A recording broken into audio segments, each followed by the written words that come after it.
رستے پر بیٹھے باوقار کرام، پردے کی آڑ میں بیٹھ کر سننے والی ماں بہنیں، نعرہ تکبیر، نعرہ رسالت، شاعر اہل سنت جناب شہرت کمالی، نعرہ تکبیر، نعرہ رسالت۔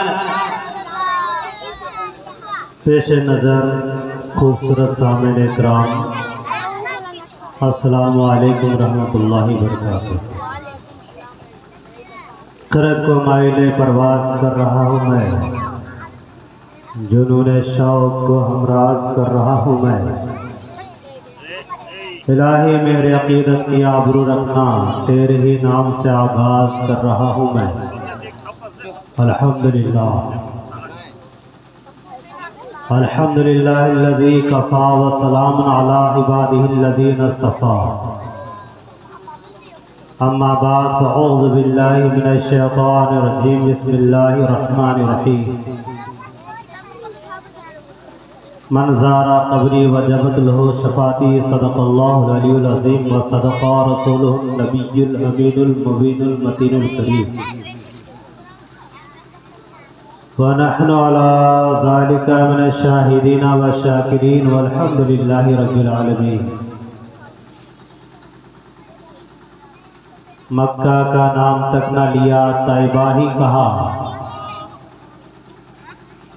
مکہ کا نام تک نہ لیا، طیبہ ہی کہا۔ پوچھا تھا جب کسی نے کہ نہضت کدھر کی ہے، 70,000 صبح ہیں 70,000 شام، 70,000 صبح ہیں 70,000 شام، یوں بندگی زلف رخ آٹھوں پہر کی ہے۔ ایک بار آئے دوبارہ نہ آئیں گے، ایک بار آئے دوبارہ نہ آئیں گے، رخصت ہی بارگاہ سے کچھ اس قدر کی ہے۔ حضرات محترم، تھوڑی دیر کے لیے میں آپ کے بارگاہ میں حاضر ہوا ہوں۔ اپنے ماتھے کی نگاہ سے آپ اپنے مقدس علماء کرام کو اپنے ماتھے کی نگاہوں سے دیکھ رہے ہیں۔ معمار قوم ملت مفتی جھارکھنڈ حضرت علامہ مولانا مفتی تنویر صاحب جلوہ افروز ہیں۔ شاعر ہندوستان، شاعر ہر دل عزیز حضرت فیروز انور صاحب کلکتوی یہ بھی تشریف رکھتے ہیں۔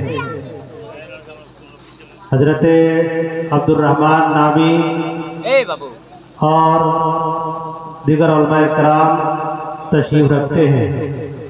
اس سے پہلے کہ جس حدیث پاک کو پڑھنے کا شرف حاصل کیا ہے، عرض و معروف سے قبل حسب دستور دانے غیوم لمبے لمبے ہاتھوں سے بھیک دینے والے آقا، ہم غریبوں کے ماوا و ملجا، بے سہاروں کا سہارا، ٹوٹے دلوں کا آسرا، جناب احمد مجتبی محمد مصطفیٰ صلی اللہ تعالیٰ علیہ وسلم کی بارگاہ بے کشکرہ میں، اس نبی اعظم کی بارگاہ بے کشکرہ میں کہ جن کے اشارے سے ساری کائنات گردش کر رہی ہے، نگاہیں اٹھ جاتی ہے تو مادی طاقتوں کو پسینہ آنے لگتا ہے۔ کرے ارض پر کھڑے ہو کر انگلی کا اشارہ فرما دیتے ہیں تو ڈوبا ہوا سورج پلٹ آتا ہے، راہوں سے گزرتے ہیں تو عطر برستا ہے، کسی کو چھو دیتے ہیں تو شفا ہو جاتی ہے، سنگریزوں پر ہاتھ لگا دیتے ہیں تو جان پڑ جاتی ہے، کھاری کنویں میں لعاب دہن ڈال دیتے ہیں تو ہمیشہ ہمیش کے لیے چشمہ شیری بن جاتا ہے۔ اس مدنی تاجدار کی بارگاہ میں عقیدت و محبت کے ساتھ درود پاک کا ہدیہ پڑھیں باوجہ بلند۔ اللہم صلی علی سیدنا و شفیعنا حبیبنا و مولانا محمد و بارک سلم صلو علیہ صلاۃ و سلام علیک یا رسول اللہ، صلاۃ و سلام علیک یا حبیب اللہ صلی اللہ تعالی علیہ وآلہ وسلم۔ ہمارے اور آپ کے درمیان سے ایک اس گھر خانہ خدا کا دیدار، اس کا طواف کرنے کے لیے جناب محترم دلجان الحاج دلجان صاحب یہ تشریف لے جا رہے ہیں، جس کو آپ کچھ ہی دیروں کے بعد اس روح منظر کو اپنے ماتھے کی نگاہوں سے آپ اس کا مشاہدہ کریں گے۔ آپ کو میں بتا دوں کہ اس روئے زمین پر اللہ تبارک و تعالیٰ نے سب سے بڑی عبادت گاہ اگر کسی کو بنایا ہے تو وہ خانہ کعبہ ہے، وہ خانہ کعبہ ہے۔ اس سے پہلے اللہ تبارک و تعالیٰ نے اس روئے زمین پر کوئی عبادت گاہ تعمیر نہیں فرمائی تھی۔ تھوڑا اس کی تاریخ، اس کی ہسٹری کو آپ دیکھیں کہ اللہ تبارک و تعالیٰ نے خانہ کعبہ کو اس روئے زمین پر کیوں تعمیر فرمائی۔ اللہ تبارک و تعالیٰ نے ہم جیسے انسان کو، ہم جیسے گنہگار کو، ہم جیسے بدکار کو، ہم جیسے سیاہکار کو جب پیدا فرمانے کا ارادہ فرمایا، رب قدیر نے ارشاد فرمایا انی جاعل فی الارض خلیفہ، میں زمین پر اپنا خلیفہ بنانے والا ہوں۔ فرشتوں نے عرض کیا ہے مولا کیا تو ایسی ہستی کو، کیا تو ایسی ذات کو خلیفہ بنانے والا ہے جو زمین پر جائے گا جھگڑا کرے گا، جو زمین پر جائے گا لڑائی کرے گا، جو زمین پر جائے گا فساد کرے گا۔ رب قدیر نے ارشاد فرمایا انی عالم ما لا تعلمون، جو میں جانتا ہوں اے فرشتوں تم نہیں جانتے۔ رب قدیر کا یہ ارشاد سن کر فرشتوں پر ہیبت طاری ہوا۔ فرشتے ہیبت کی وجہ سے اللہ کے عرش کے ارد گرد کا طواف کرنے لگے۔ جب رب قدیر نے فرشتوں کی اس ادا کو دیکھا، جب رب قدیر نے فرشتوں کی اس انداز کو دیکھا، رب قدیر نے ارادہ فرمایا کہ اے فرشتوں زمین پر ایک ایسا ہی گھر بنا جہاں گنہگار آئے، جہاں سیاہکار آئے، جہاں بدکار آئے اور اس کا طواف کرے، میں اس کے گناہ کو معاف کر دیا، گناہ کو معاف کر دیا کرو۔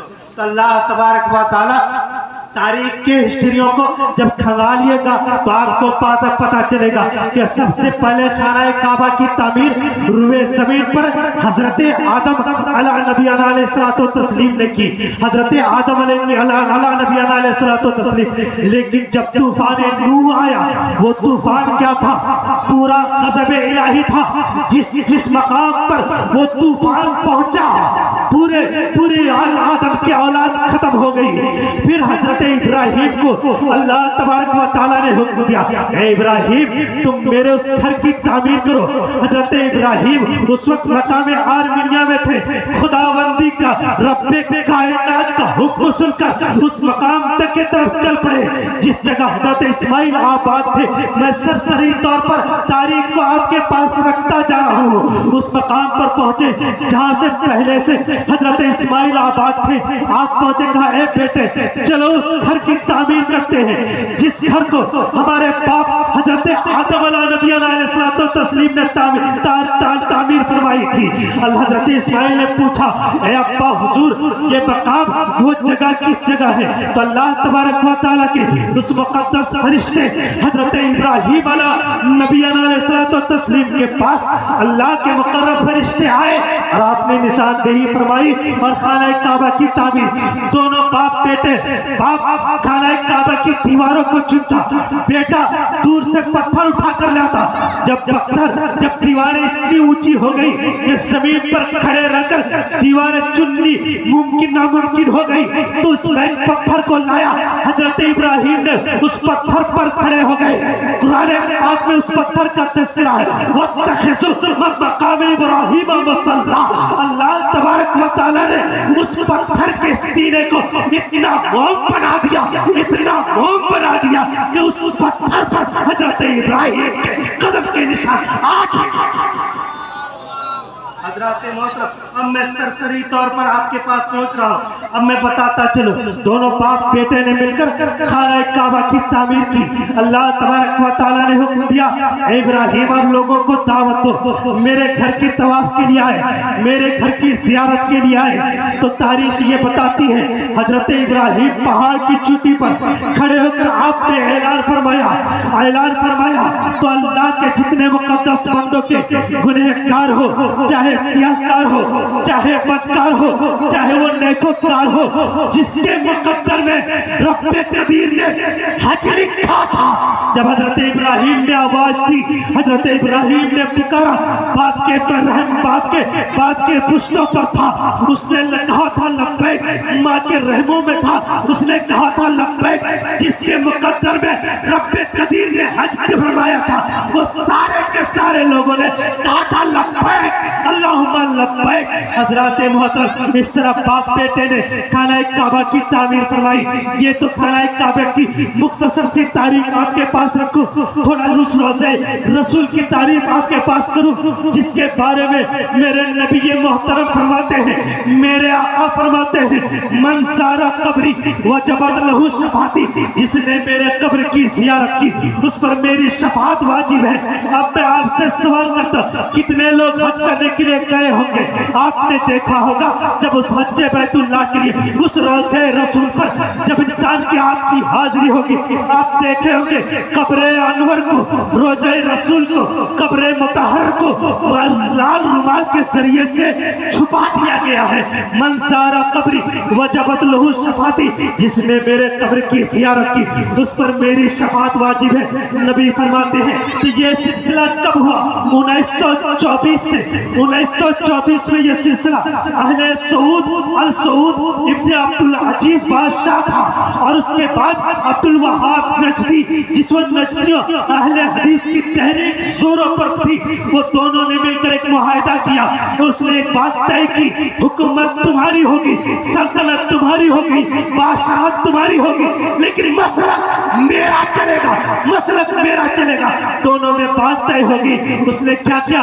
اس ظالموں نے مل کر روزے رسول کے سامنے جتنے بھی مزارات تھے، جنت البقیع میں جتنے بھی مزارات تھے، حسن کے مزارات کو تو حضرت کے مزار کو توڑ ڈالا، حضرت فاطمہ الزہرا کے مزار کو توڑ ڈالا، حضرت زین العابدین کے مزار کو توڑ ڈالا، سارے مزار کے سارے نشانات کو اس نے مٹا دیا۔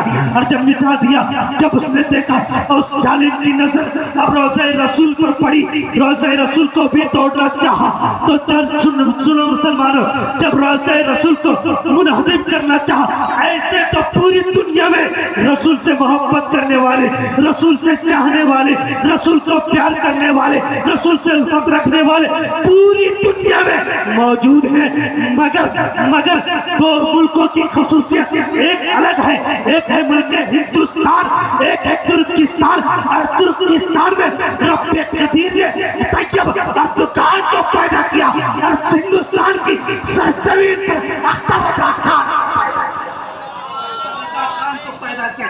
جب اس ناپاک ارادوں سے کہ اپنے روزہ رسول کو توڑ دوں گا، روزہ رسول کو ٹھا دوں گا، اس ناپاک ارادے سے بلڈوزر لے کر جب پہنچا ہندوستان سے اختر رضا خان پکار اٹھے، اور پوری دنیا کے سنی سیل عقیدہ مسلمان پکار اٹھے، ترکستان کے مسلمان پکار اٹھے، خبردار، ترکیوں نے کہا تھا خبردار، روزہ رسول کو تم نے نہیں بنایا بلکہ روزہ رسول کو میرے باپ دادا نے بنایا، اس لیے خبردار، اگر تم روزہ رسول کو توڑنا چاہو گے، روزہ رسول کو ٹھانا چاہو گے، تو روح زمین سے عربوں کی روح زمین سے عربوں کا نام و نشان مٹا دیا جائے گا۔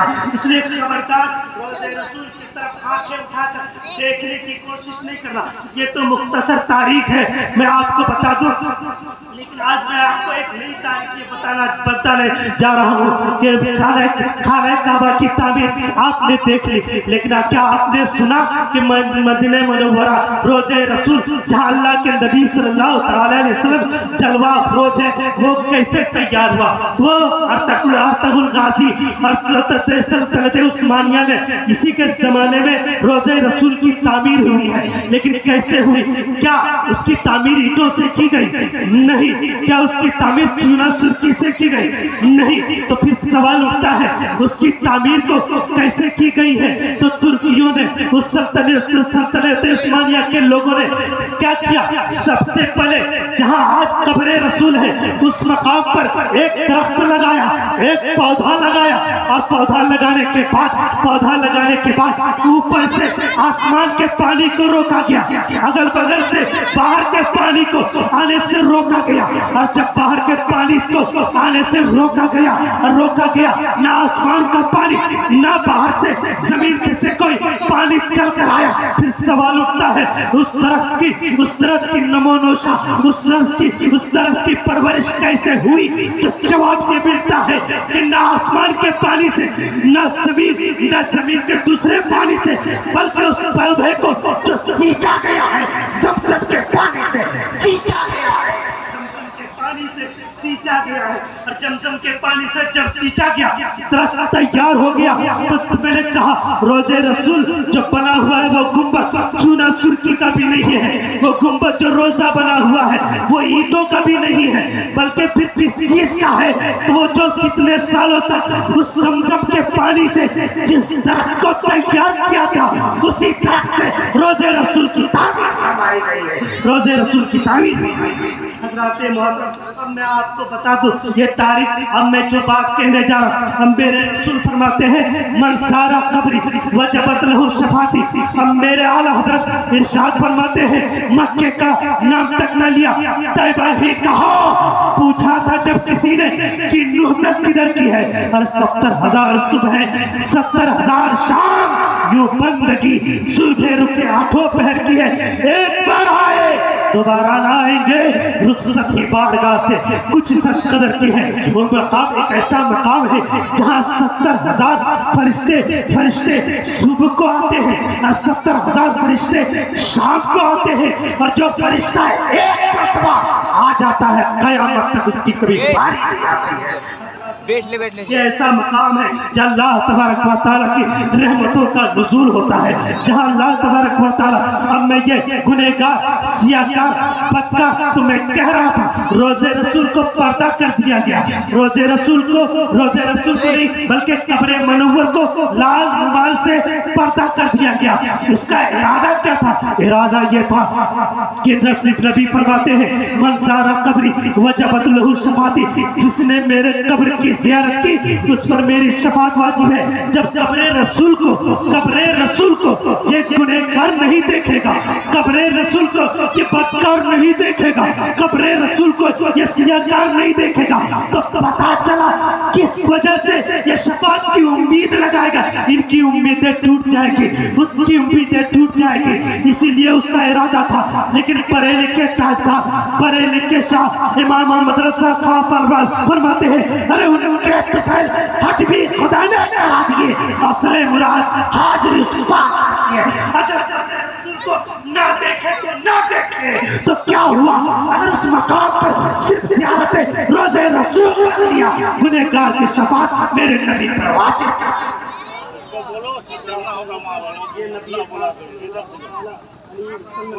یہ روزے رسول ہے. اللہ کے پیارے نبی صلی اللہ تعالیٰ علیہ وسلم کے روزے رسول میں ہم اگر گنہگار بھی جاتا ہے، بدکار بھی جاتا ہے، سیاہکار بھی جاتا ہے، اور جانے کے بعد اپنے آنکھوں سے آنسو گرا کر روزے رسول پر جب رو کر بندہ انسان دعا کرتا ہے تو اللہ کے نبی صلی اللہ علیہ وسلم کا گارنٹی.